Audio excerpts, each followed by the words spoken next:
Our Minister for Agriculture, Mark Ferner, of course, Major General Jake Elwood, and we're here at the property of Troy, and thank you very much, Troy, for allowing us to come here today. And we're going to talk about the impacts on agriculture, but also a few other issues.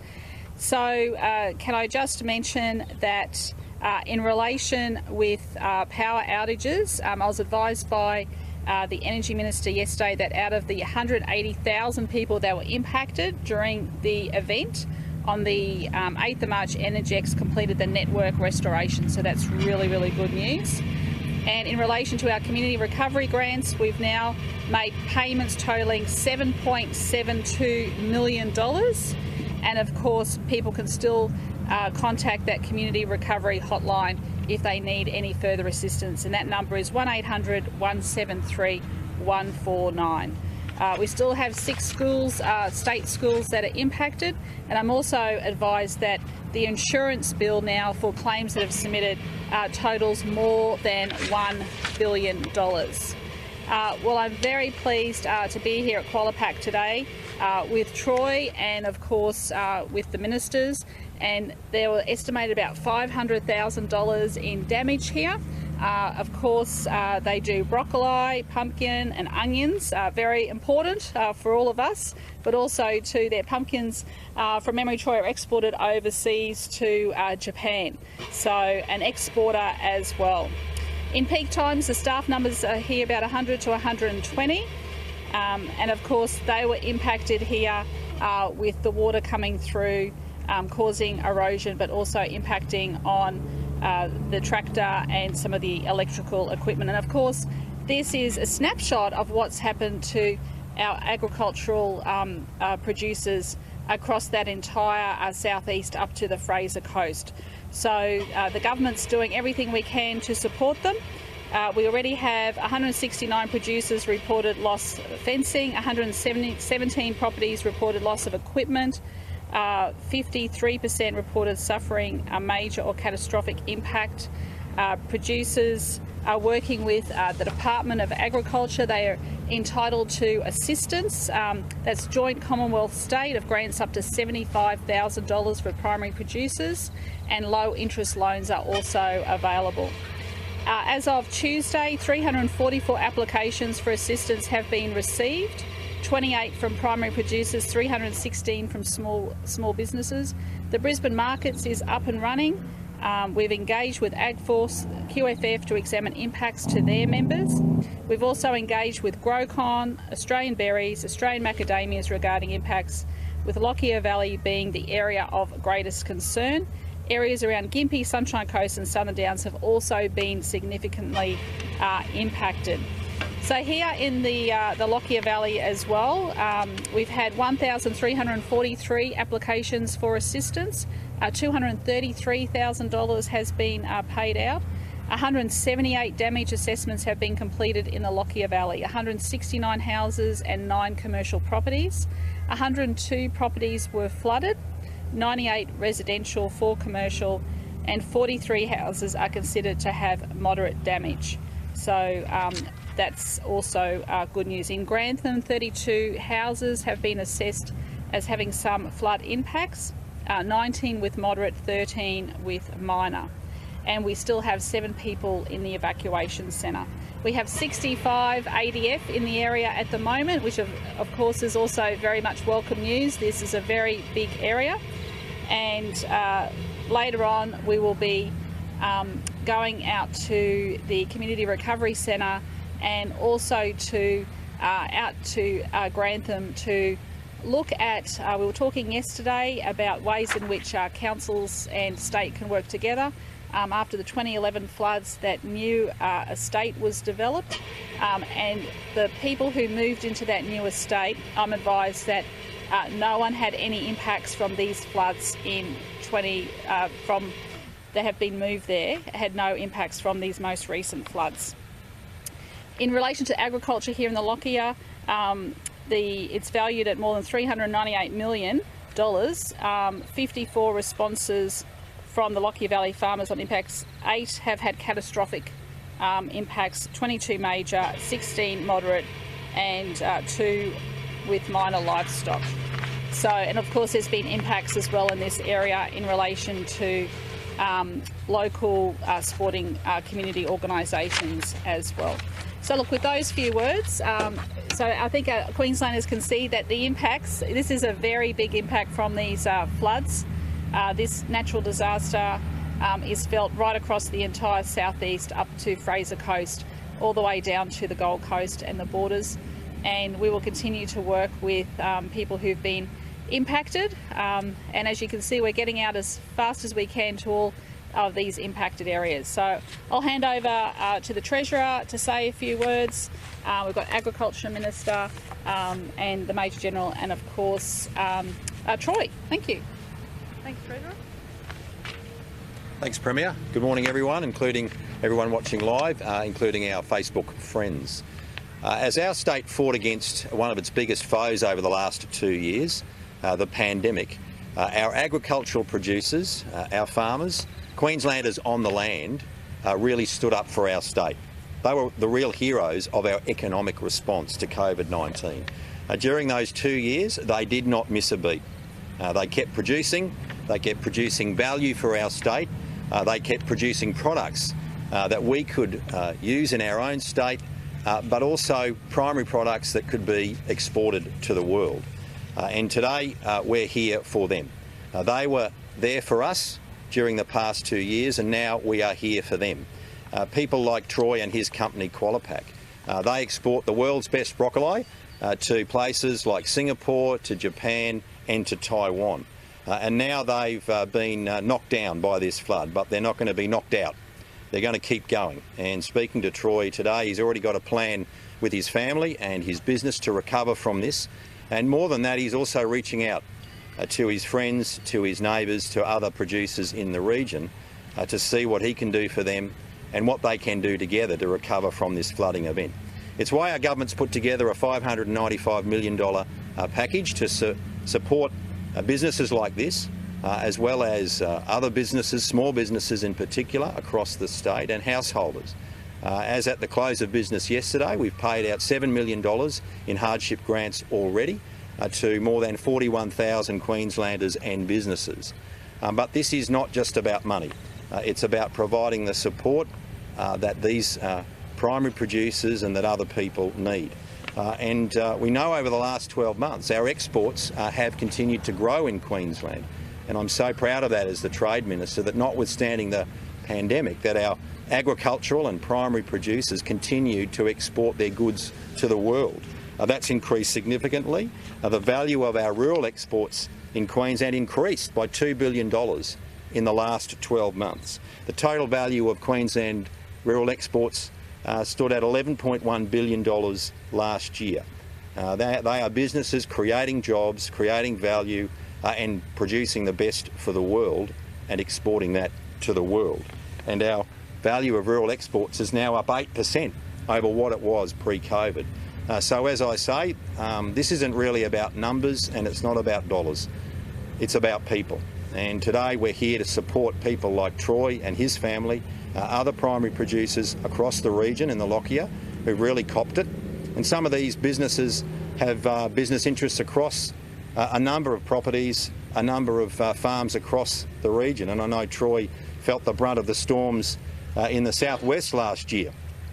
In his property at Inglewood, they felt the brunt of flooding there as well. But they are fighting back, and we're here to support them and help them through this difficult time. Thank you, Mark. Thank you. Well, good morning. It's great to be here with Troy Palaszczuk, the Premier and the Treasurer here at Qualipack in Lockyer Valley. We are backing our farmers, as we always do. The Palaszczuk government recognises the importance of agriculture, but in times like this recognises the good things that our farmers stand up for. Troy is a prime example of the resilience, but also the optimism of what our farmers in Queensland go through. And that's why the Palaszczuk government backs in farmers like Troy. As the Premier indicated, grants up to $75,000 to support in the recovery process. That is administrated by QRIDA, Queensland Rural Industry Development Authority. And just last night, we had about 120 growers in a hall just locally here, which I know Troy attended that meeting and spoke to them about how you reach out and obtain those measures of assistance. It was well attended. It was backed up by the Department of Agriculture and Fisheries, but also QRIDA as well, to assist those farmers in having the understanding of accessing those grants and assistance. That's why we stand by our farmers. We support them through times, tough times, and make sure that we continue to see the growth like we see here in QualiPack here. Exporting to the world, kombucha pumpkin to Japan, broccoli to Singapore and other parts of Asia. It's a prime example of our future of agriculture in Queensland, and that's why, as the Premier indicated, a growth of more than $2 billion in this commodity. So we'll see more and more of that as we progress and move out of COVID as well. But we always need to remember, the tough times our farmers go through, because they are the salt of the earth.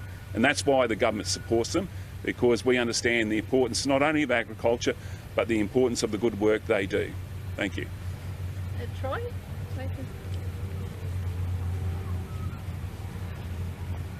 Thank you, Premier, and to all the ministers and Major Elwood.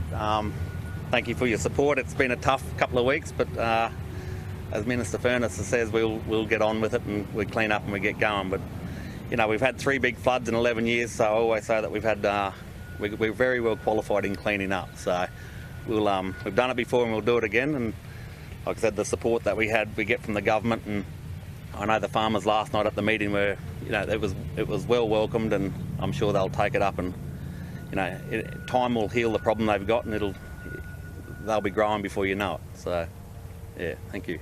Thank you, Major General.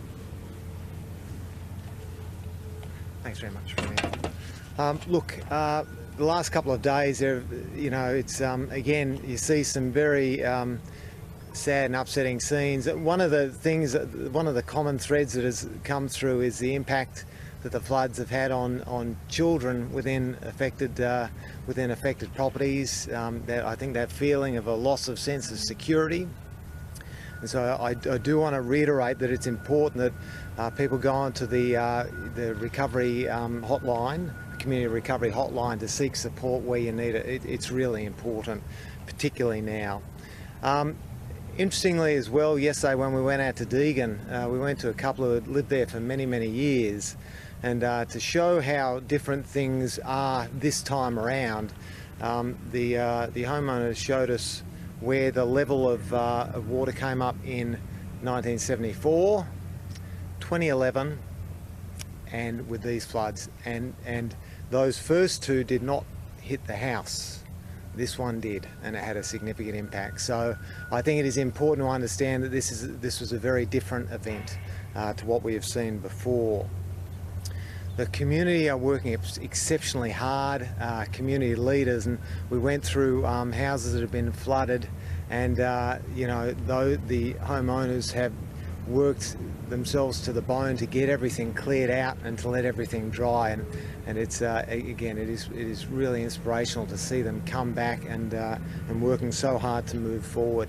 Now, there's been 16,700 assessments done, and the QFAS has done amazing work in achieving that, which will then allow in prioritisation, which is really important. Around 4,000 of those properties are moderately to severely damaged, so it is significant. And but it is great work that's been done to really start to understand the scale of this disaster. I will now be taking time to travel further afield out of the Brisbane city area to understand the impacts in areas here and beyond. Thank you. Thank you. We're happy to take some questions. Premier, Lake Clarendon here sits at about 35%, and farmers are really worried about water security. Will the government support a pipeline from Ivanhoe to Lockyer Valley like it has with Toowoomba and Warwick? Look, we're happy to have a look at that. Of course, we prioritised the pipeline from Toowoomba out to Warwick because if you remember, they faced that severe water shortage and water was being trucked in. I also understand that there's issues up at Mount Morgan and be meeting with the Mayor later on today, so very happy to talk about those issues. Will you be making a formal request to the Prime Minister to declare Queensland as a national flood emergency, and if so, which areas? Yeah, look, thank you. That's a really good question. And can I just say that Queensland has very good disaster management arrangements in place. So unfortunately, we've seen a lot of natural disasters, so we actually respond very quickly. We've actually used our own state-specific disaster declarations, and they've provided us with all the necessary powers that we need, especially when it means like whether it's closing roads or closing schools or relocating people.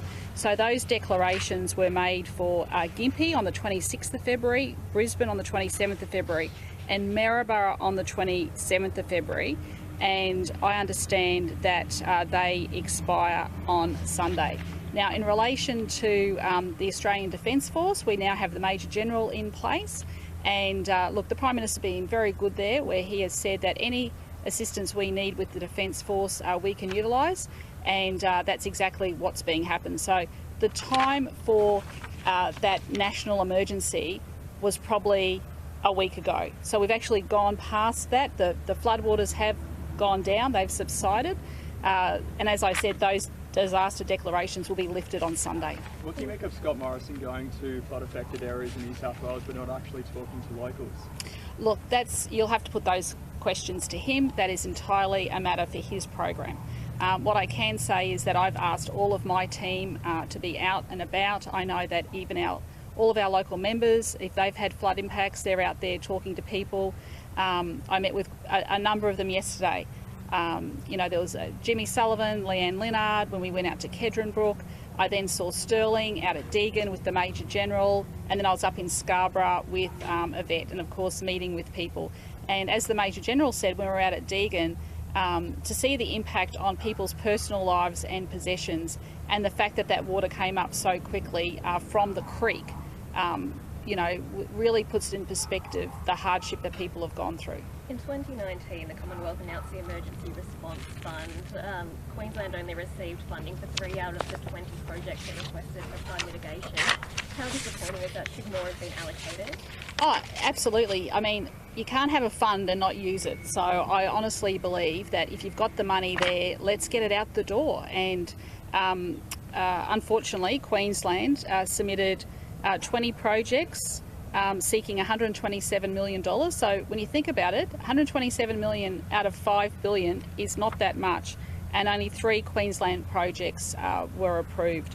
And look, one that we're really fighting for is the Bundaberg flood levy. We saw the impacts of the floods up there in Bundaberg.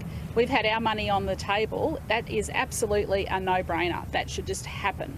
I mean, it needs to be built. It should have been built ages ago. The Premier, South East Queensland is the biggest red meat processing region in Australia, with Keys and JBS and ACC Kilcoy Global all operating out of this region. What assistance are you giving to the industry to try and keep supermarket shelves stocked and be able to reinstate their export markets as soon as possible? Yeah, I might get the Treasurer and the Agriculture Minister to make a few more comments about that, but we know how important it is to ensure that our food supplies get to where they need to go. And can I say they have done a remarkable job considering the impacts that the meat industry did have, especially during COVID. And I know that Minister Furner worked very closely with the industry, and now they've had the impact of the floods as well. We also know how important the export market is, and the income that has the exports for beef has been probably some of the best that people have seen in recent times. We also know the impact that the Townsville floods, if you remember, had the monsoonal event, when it went all the way out to Cloncurry there, had an issue on the impact of our cattle industry as well. But I might just get the Agriculture Minister to comment on that. Are there any other questions for me? Yeah. Okay. The Prime Minister questioned why you hadn't funded those flood mitigation projects yourself as the state government. What's your response to that? Since 2011, the joint between the state and federal government, and we've had, like I've said, we've gone through a lot of natural disasters, and we've actually worked cooperatively together. So the amount of money that has been spent on Queensland, joint, state and federal, since 2011 is $17 billion. That's a lot of money.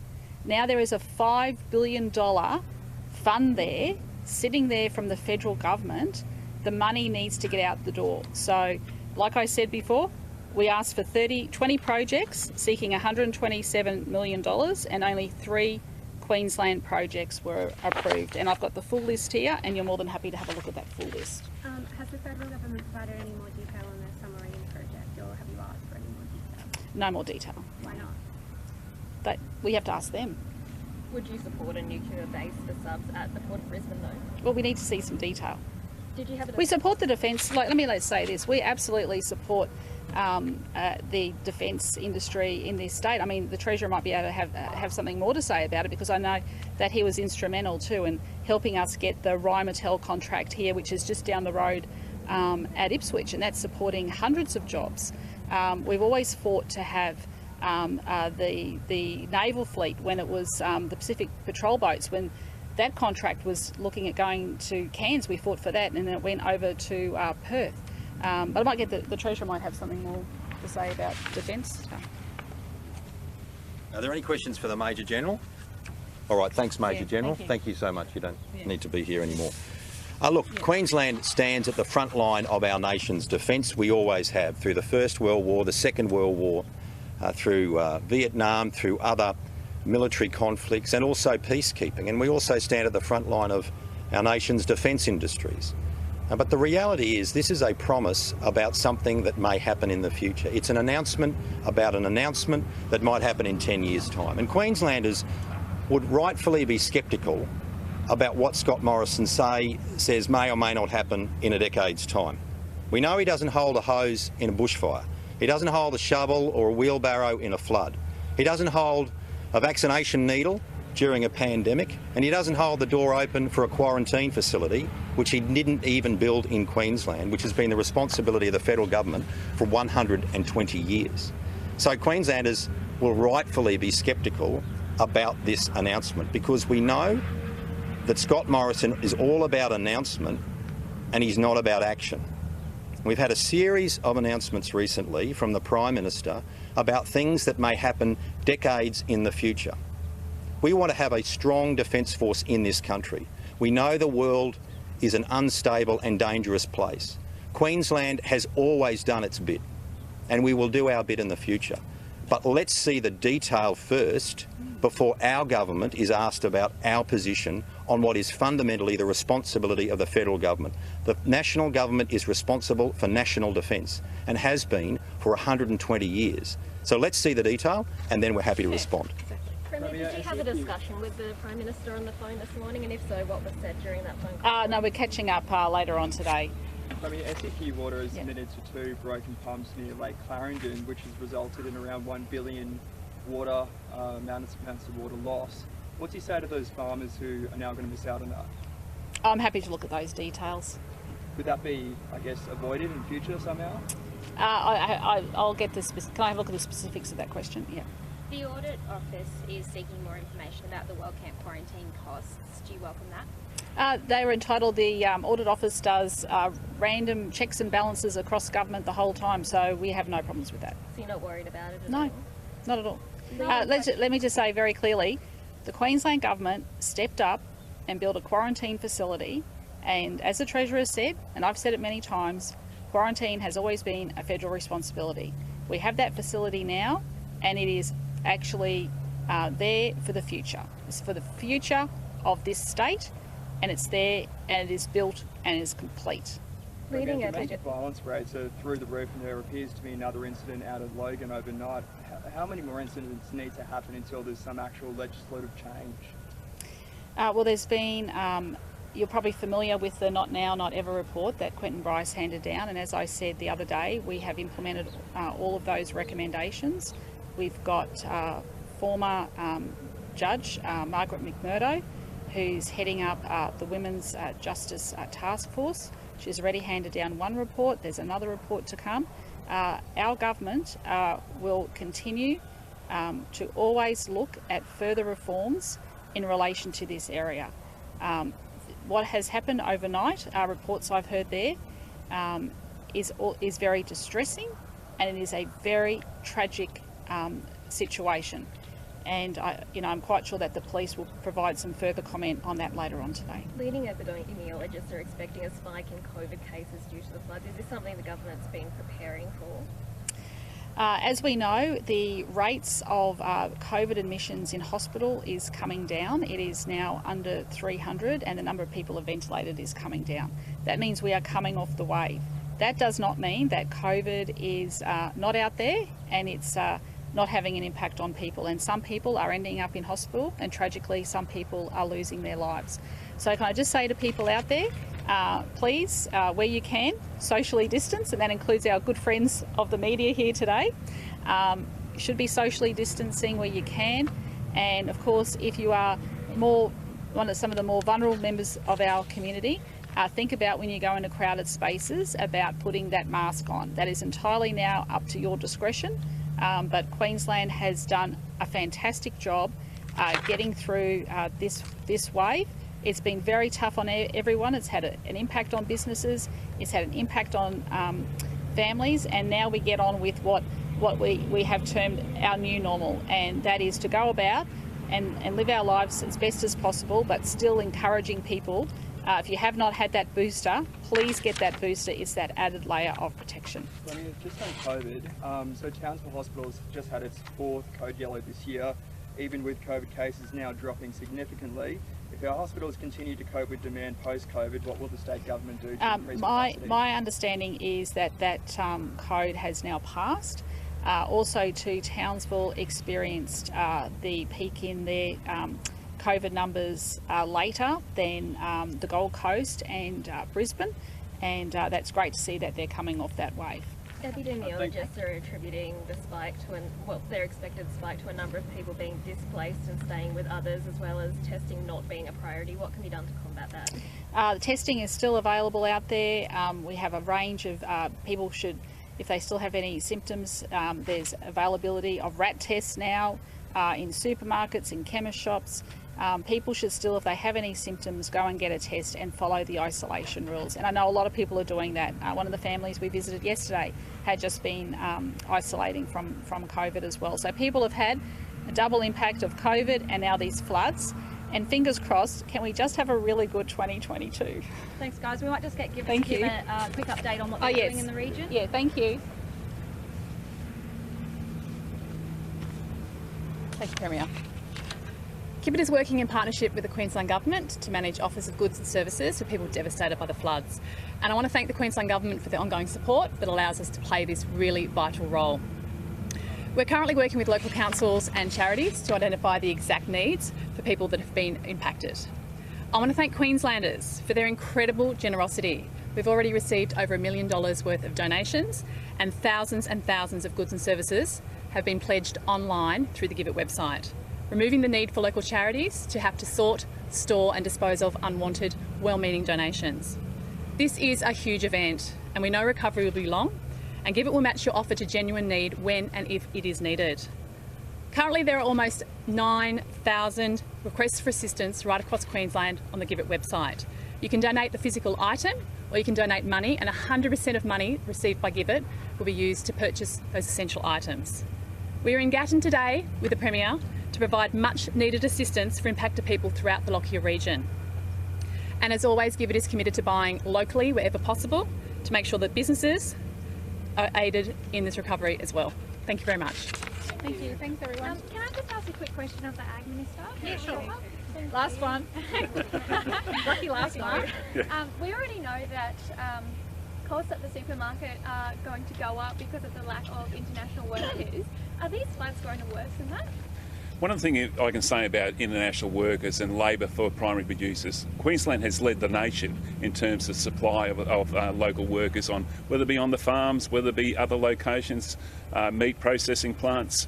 That's one thing we're proud of, and we'll continue working with the federal government, make sure whether it be through their new ag visas, when that happens, we'll work with them in making sure we have the distribution of labour across Queensland. We also work with our state and territory counterparts as well to make sure there's supply. So we'll continue working through those processes. It is a difficult outcome, I must say that.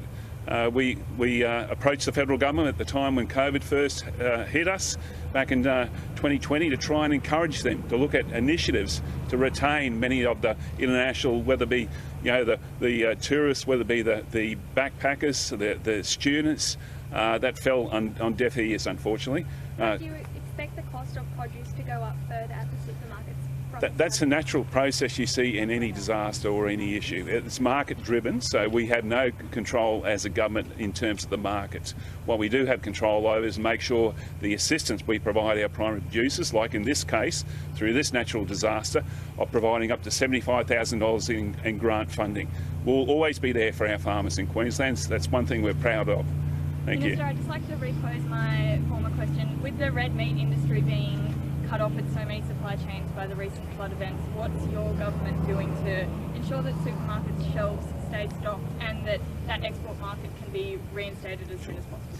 Last week we engaged with all our major stakeholders, AgForce, Queensland Farmers Federation, Berries Australia, Macadamias Australia, but also GrowCom. And at the end of the week, we held a joint teleconference with under the auspices of Agriculture Coordination Group teleconferences. So we engaged with those stakeholders in the red meat processing plants. Just yesterday, I was up at Gippy at Nolan's. They're processing from the beginning of the week. 400 head yesterday processed as a result of them fast-tracking, getting in there, cleaning up with the same optimism that Troy Kowalczewski here has on Lockyer Valley, having that belief of getting things moving, getting things happening, getting that red meat out on the shelves. That's what you see from people that are attuned with what the needs are of the supply chain and making sure that food gets onto the shelves right throughout our state. Okay, so what's your government doing in regards to helping farmers deal with horrendously high input costs at the moment, fuel prices just being the most recent sting in that tail? Well, I think that's a question that should be directed to the federal government in terms of fuel prices and those sorts of things. But once again, we'll support our farmers at times and needs, like we're doing in this particular disaster. Are you concerned that less crops are going to be going into the ground this year with such high fuel and seed costs? We're seeing actually more crops going in the ground, and like it being a situation of what time of the season, what sort of crop. Farmers make that decision based on what is best suited for their land and what is best suited for the market. Thanks, guys. Thank you. Thank you. Thank you. There's a lot of video.